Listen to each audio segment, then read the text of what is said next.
Les matins de France Culture, Guillaume Erner.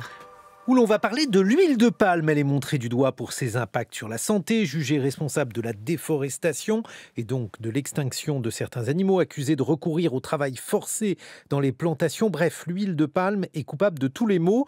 La grande distribution ne s'y est pas trompée. Les produits étiquetés sans huile de palme s'imposent de plus en plus dans les rayons. Pourtant, comme le titrait le quotidien Les Échos hier, le monde n'a jamais consommé autant d'huile de palme. Bonjour Pierre-Marie Aubert, vous êtes chercheur en politique agricole et alimentaire à l'IDRI, l'Institut du développement durable et des relations internationales. On pourrait décerner à l'huile de palme la palme de la controverse. Pourquoi suscite-t-elle tant de débats ? Bonjour Guillaume Erner et merci beaucoup pour votre invitation. Pourquoi est-ce que la palme suscite autant de controverses ? C'est le titre de l'ouvrage de Alain Rival et Patrice Levang il y a quelques années. Effectivement, elle a été pointée du doigt pour ses effets de santé. La controverse est ancienne, elle date de 89, date à laquelle les Américains, le lobby américain du soja avait dénoncé les industriels américains utilisant de l'huile de palme à la place de l'huile de soja. Le lobby, donc c'est un lobby pour vous contre un autre. Absolument, c'est-à-dire qu'il y avait à un moment l'idée que remplacer de l'huile de soja par de l'huile de palme dans l'industrie américaine, c'était faire défaut au patriotisme économique. Et donc, on a construit l'idée que c'était mauvais pour la santé. Suite à ça, les Malaisiens ont répondu par différentes études menées avec des laboratoires dans différents endroits de la planète et ont démontré, à partir des années 95, qu'il n'en était rien et que, en fait, le problème était plutôt d'hydrogéner des graisses pour leurs effets texturants. C'est un petit peu compliqué, mais en gros, quand vous avez de l'huile de palme qui est solide à température ambiante, elle a une capacité texturante dans les produits agroalimentaires extrêmement intéressante. Et si vous voulez reproduire cette propriété texturante avec d'autres huiles plus liquides, comme l'huile de soja, par exemple, eh bien, vous devez partiellement l'hydrogéner, ce qui est potentiellement beaucoup plus grave pour la santé. Et oui, parce qu'on nous dit que l'huile de palme fabrique du mauvais gras dans nos organismes. Oui, alors ça, c'est quelque chose qui est très français, voire très italien. On n'a pas beaucoup d'éléments de preuve très concrets là-dessus. C'est ce qu'on appelle les acides gras saturés. Et en fait, il se trouve que l'huile de palme n'en est pas beaucoup plus remplie que d'autres graisses qu'on utilise massivement, notamment les graisses des animaux.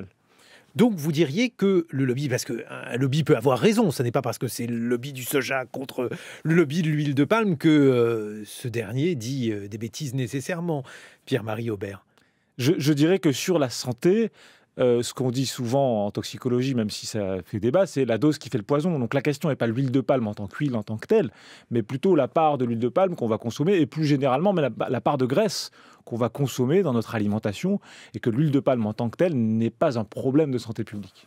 Comment expliquer dans ces conditions, puisque malgré tout la réputation de l'huile de palme est aujourd'hui assez mauvaise, que sa consommation mondiale augmente ? Deux choses, il me semble, sur ce point. Sa réputation est mauvaise essentiellement dans quelques pays, très peu, la France, l'Italie, l'Espagne, un petit peu l'Allemagne et un petit peu les États-Unis, mais dans le reste du monde, on s'en fiche pas mal. Donc ça, c'est le premier point. Et le deuxième point, c'est que il faut distinguer trois usages de l'huile de palme. L'alimentation, dont on a beaucoup parlé, les biocarburants et l'oléochimie. Sur l'alimentation, la demande en huile végétale est en train d'exploser pour plein de raisons, et notamment par le fait qu'on développe ce qu'on appelle des plats préparés avec l'agroalimentaire. On a besoin de graisse végétale pour ça. Et donc, on passe de 10-12 kilos par habitant à 20, 25, jusqu'à 30, jusqu'à 35 kilos par habitant dans les pays OCDE. Et la part de l'huile de palme dans cette consommation d'huile végétale augmente massivement pour ses propriétés que j'ai évoquées tout à l'heure, technologiques, mais aussi pour son prix. L'huile de palme, c'est $200 de moins la tonne que toutes les autres huiles végétales. Donc ça, c'est l'alimentation. Mais le deuxième pôle, c'est les biocarburants. 20% de l'usage mondial de l'huile de palme, c'est les biocarburants. Ça monte à 45% de l'huile de palme utilisée en Europe. Et donc aujourd'hui, la demande est quand même beaucoup tirée par ça. Il est question de taxer ces biocarburants. Alors, les taxer, aujourd'hui, en Europe, on a ce qui s'appelle une directive énergie renouvelable qui impose à chaque État d'incorporer 7% d'énergie renouvelable dans leur mix énergétique, et en particulier dans les carburants. Donc, il faut bien trouver des sources de biomasse pour mélanger avec le pétrole. Et l'huile de palme apparaît super intéressante pour son prix, justement. Historiquement, en France, on a fait ça avec de l'huile de colza. Mais de plus en plus, l'huile de palme se substitue à ça. Et donc, la question, c'est bien de savoir, est-ce qu'on va pouvoir se défaire de l'huile de palme en Europe, pour les industriels, pas pour moi, pour éviter la substitution huile de palme, huile de colza, qui va poser problème aux producteurs. Mais alors pourquoi ne pas privilégier d'autres huiles, comme par exemple, effectivement, l'huile de colza, l'huile de tournesol? Est-ce que ça ne serait pas des substituts plus intéressants et moins problématiques? La question, elle est surtout celle de la demande. C'est-à-dire qu'aujourd'hui, du point de vue de l'offre, donc la demande, elle a augmenté, juste pour donner un chiffre, la demande d'huile végétale, elle a triplé entre 90 et 2015. On est passé de 80 millions de tonnes à 240 millions de tonnes. C'est considérable. C'est considérable.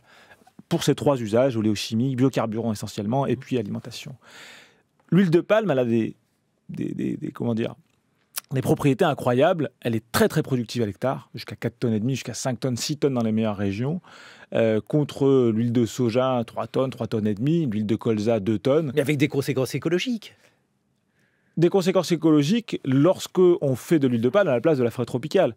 Ce qui effectivement est le cas dans un certain nombre de situations. Il faut rappeler que sur la période 90-2008, les chiffres de la Commission européenne, l'huile de palme, c'est 8% de la déforestation mondiale. Je rappelle quand même qu'en face de ces 8% de la déforestation mondiale, on a 20% de la déforestation mondiale qui sont liés au soja.